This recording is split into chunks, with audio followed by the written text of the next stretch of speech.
Hello viewers, welcome to Ask Tax. I am Dr. Kavita Ajay, psychologist, motivational speaker and life coach. ఈరోజు మనం మాట్లాడుకోబోయే అంశం motivation. అసలు ఏంటి motivation? మన జీవితంలో ఎదగడానికి మోటివేషన్ మనకి అవసరమా?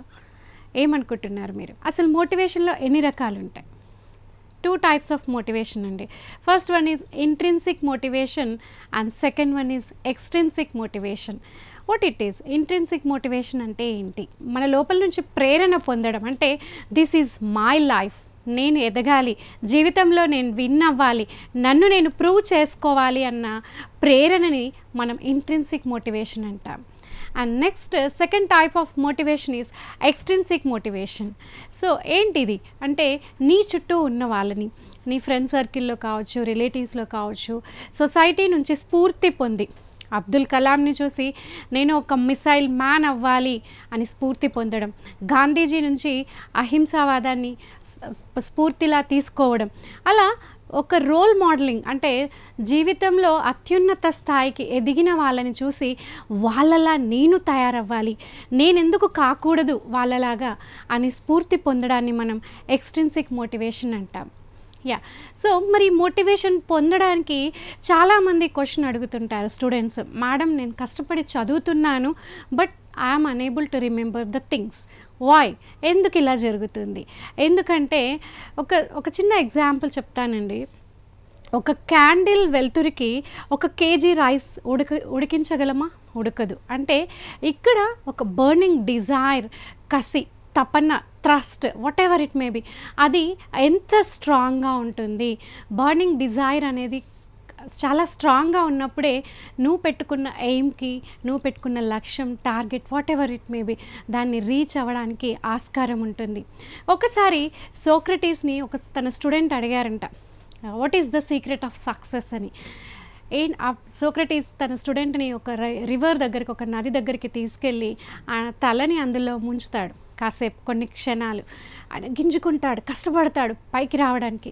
కాసేపటికి తల పైకి తీసిన తర్వాత, నీకు బ్రతకడానికి ఏం కావాల్సి వచ్చింది అంటే, గాలి లేకపోతే చచ్చిపోయేవాడినేమో సార్ అని చెప్తారు.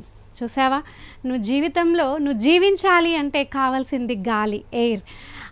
అంతగా సక్సెస్ నాకు కావాలి అన్న తపన, బర్నింగ్ డిజైర్ అనేది నీకు ఉన్నట్లయితే ఖచ్చితంగా నిన్ను నువ్వు ప్రేరేపించుకుంటూ, నిన్ను నువ్వు మోటివేట్ చేసుకుంటూ జీవితంలో నువ్వు అనుకున్న స్థాయికి చేరగలుగుతావు అని సోక్రటీస్ చెప్తారు. స్టూడెంట్స్ చూసారా, మోటివేషన్ అనేది ఎంత అవసరమో. నువ్వు సక్సెస్ పొందాలి అంటే, సక్సెస్ సాధించాలి అంటే motivation is very important. Yes, సరే, మరి నేను చదువుతున్నాను, కష్టపడుతున్నాను, గుర్తుంచుకోలేకపోతున్నాను, ఎందువల్ల? వెరీ సింపుల్, ఎందువల్ల నేను చెప్తాను. ఎక్కడ లోపం జరుగుతుంది అంటే, మీరు పెడుతున్న ఎఫర్ట్స్ యొక్క రిజల్ట్స్ని, మీరు పొందబోయే బెనిఫిట్స్ని మీరు విజువలైజ్ చేసుకోలేకపోవడం వల్ల మీ ఎఫర్ట్స్కి తగ్గ ఫలితాన్ని మీరు పొందలేకపోతున్నారు. ఇక simply to say, visualise your benefits. After 5 years, after 10 years, what I'm going to be, నేను ఎలా ఉండబోతున్నాను? ఒక పోలీస్ ఆఫీసర్, ఒక IAS ఆఫీసర్, ఒక డాక్టర్, ఒక ఇంజనీర్. నీ గోల్ ఏంటి? నీ డ్రీమ్ ఏంటి?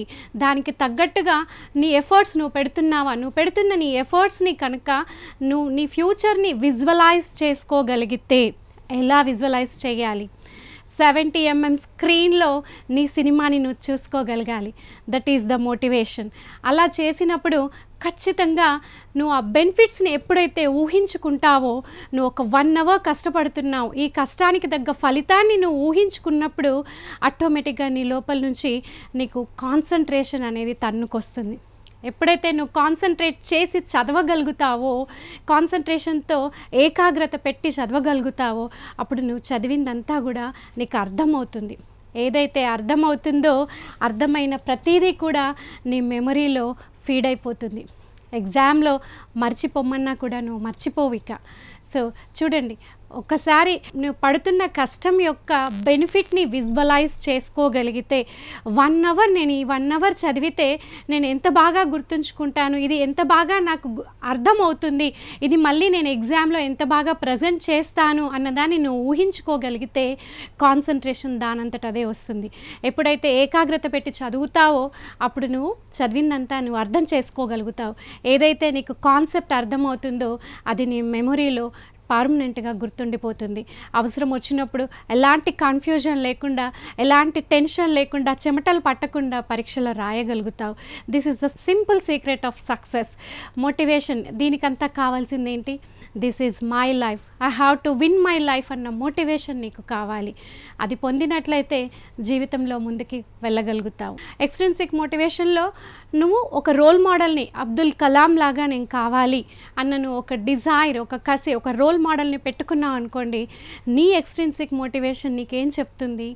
నువ్వు 10 మందికి రోల్ మోడల్గా ఎదగాలి అన్న నీ ఇన్నర్ వాయిస్ చెప్తుంది. ఎప్పుడు ఇది సాధ్యపడుతుంది? ఎప్పుడైతే self talk, it is very important.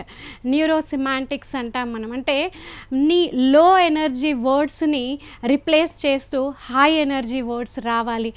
I'm tired, I'm unable to work hard, ఇలాంటి మాటలన్నింటినీ కూడా ఎస్ ఐఎమ్ ఆసమ్, నేను చదివినట్లుగా గుర్తుపెట్టుకుంటాను, నేను ఎగ్జామ్లో ప్రజెంట్ చేయగలుగుతాను, నేను ఇంటర్వ్యూలో కన్ఫ్యూజన్ లేకుండా అటెండ్ చేయగలుగుతాను.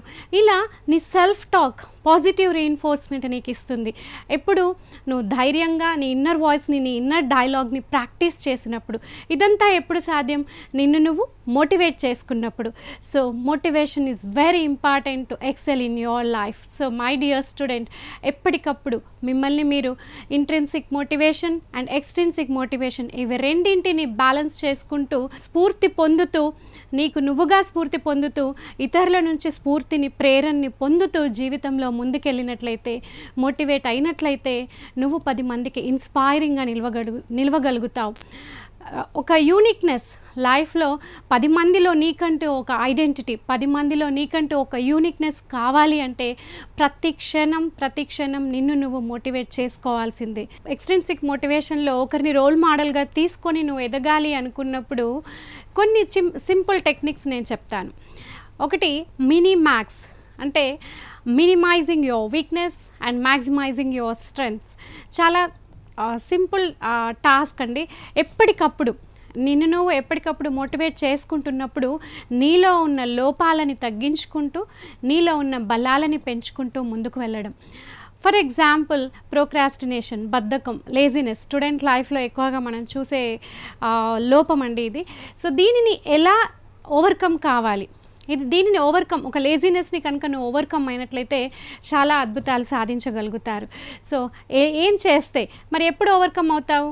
ఎప్పుడు నిన్ను నువ్వు మోటివేట్ చేసుకుంటావో అప్పుడు నీలో ఉన్న లోపాన్ని ఓవర్కమ్ కాగలుగుతావు. అలా ఒక్కొక్క లోపాన్ని, ఒక్కొక్క బలహీనతని మెల్లిమెల్లిగా తగ్గించుకుంటూ, నీలో ఉన్న బలాలని ఎక్సెల్ కావడానికి ఇంకా వాటిని బలోపేతం చేసుకుంటూ, ఇంకా వాటిని స్ట్రెంథన్ చేసుకున్నట్లయితే ఖచ్చితంగా నువ్వు 10 మందికి రోల్ మోడల్గా ఎదిగే స్థాయికి వెళ్ళగలుగుతావు. అండ్ ఆఫ్టర్ దట్ ఇంకో చిన్న టెక్నిక్ నేను చెప్తాను. నువ్వు రోల్ మోడల్గా కావాలి అంటే, నిన్ను నువ్వు ప్రేరేపించుకుంటూ ముందుకు వెళ్ళాలి అంటే ఇంకొక technique, ask, listen and follow. Ask, listen and follow. ఎప్పుడైతే నీకు డౌట్ వచ్చింది, ఒక విషయాన్ని క్లారిఫై చేసుకోవాలి, భయం, మనకు అడగాలంటే క్లాస్లో టీచర్ని అడగాలంటే భయం, ఇంట్లో నాన్నని అడగాలంటే భయం, అమ్మని అడగాలంటే భయం, ఫ్రెండ్ని ఎక్కడ నాకు అర్థం కాలేదని వాళ్ళు అనుకుంటారో, ఈ మాత్రం నీకు తెలియలేదా అని ఎక్కడ అనుకుంటారో అని మనం డౌట్గానే ఉంచుకుంటాం. So my dear friends, my dear students, ఎక్కడ నీకు డౌట్ వచ్చింది అక్కడే క్లారిఫై చేసుకునేదాకా వదిలిపెట్టద్దు. ఆస్క్. ఆఫ్టర్ దట్ ఎస్ అడుగుతావు, కానీ ఎంతమంది ఆ డౌట్ని క్లారిఫై చేస్తుంటే, క్లాస్ రూమ్లో టీచర్ చెప్తుంటే ఎంతమంది వింటారు? 100% మనం వినం. మళ్ళీ అశ్రద్ధ, మళ్ళీ నిర్లక్ష్యం. So listening is very important. నిన్ను నువ్వు మోటివేట్ చేసుకుంటున్నావు అంటే ఖచ్చితంగా 100% వినాల్సిందే. వినడం వరకు ఒక స్టెప్ కరెక్ట్గా చేసామనుకోండి, ఆఫ్టర్ దట్ లిజన్. 100% లిజనింగ్ అయిపోయిన తర్వాత ఫాలో అవ్వడం. మనం ఫాలో అవుతామా?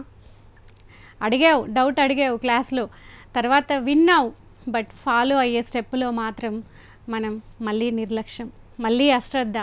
సో ఈ step ask, listen and follow, ఈ 3 స్టెప్స్ని కనుక కరెక్ట్గా ఫాలో అయినట్లయితే మనం 10 మందికి ఇన్స్పైరింగ్గా నిలవగలుగుతాం. Yes, is it not? So minimax, ask, listen and follow, these 2 steps మీకు చాలా హెల్ప్ అవుతాయి జీవితంలో ముందుకు వెళ్ళడానికి. మిమ్మల్ని మీరు ప్రేరేపించుకోవడానికి చాలా బాగా ఉపయోగపడతాయి. అండ్ ఆఫ్టర్ దట్ విజువలైజింగ్, ఎప్పటికప్పుడు నీ లైఫ్ని ఒక 70 mm స్క్రీన్లో విజువలైజ్ చేసుకోవడం మర్చిపోవద్దు. తప్పకుండా, అంటే నేనేంటి, నా ఫ్యూచర్ ఎలా ఉండబోతుంది అన్న విజువలైజేషన్ మీకు అడుగడుగునా మిమ్మల్ని మోటివేట్ చేస్తుంది. సో ఇంకా లాస్ట్ బట్ నాట్ లీస్ట్, మిమ్మల్ని మీరు మోటివేట్ చేసుకోవడానికి మీ నేమ్ని డిఫైన్ చేసుకొని పెట్టుకోండి. మీ నేమ్ని ఒక బ్యూటిఫుల్ ఫోటోగ్రాఫ్ పెట్టి దాని కింద మీ నేమ్ని, మీ యాటిట్యూడ్, మీ క్యారెక్టర్స్ ఏవైతే ఉన్నాయో అలా పూర్తిగా డిఫైన్ చేసుకొని పెట్టుకున్నట్లయితే ఆ ఫోటోగ్రాఫ్ చూసినప్పుడల్లా ఎస్ అని దాని కింద రాసుకోండి, డాక్టర్ కవిత అజయ్. నేను రీసెర్చ్ చేసినప్పుడు 6 years ప్రతిరోజు ఆ ఫోటోగ్రాఫ్ని చూసుకునేది. ఎస్, ఎన్ని హర్డిల్స్ వచ్చినా, ఎన్ని ఛాలెంజెస్ వచ్చినా నేను డాక్టరేట్ పొందాలి అని ఆ ఫోటోగ్రాఫ్ని చూసినప్పుడల్లా నన్ను నేను మోటివేట్ చేసుకునేదాన్ని. సో స్టూడెంట్స్, మీకేం కావాలనింది లైఫ్లో, ఏ స్థాయికి ఎదగాలనుకుంటున్నారు, మీ డిజిగ్నేషన్ని మీ ఫోటోగ్రాఫ్ కింద మీ నేమ్ డిఫైన్ చేసుకున్న దాని కింద మీ డిజిగ్నేషన్ రాసి పెట్టుకోండి. మీ డ్రాయింగ్ రూమ్లో గోడకి స్టిక్ చేసుకోండి. అదే మిమ్మల్ని మోటివేట్ చేస్తుంది. Wish you good luck.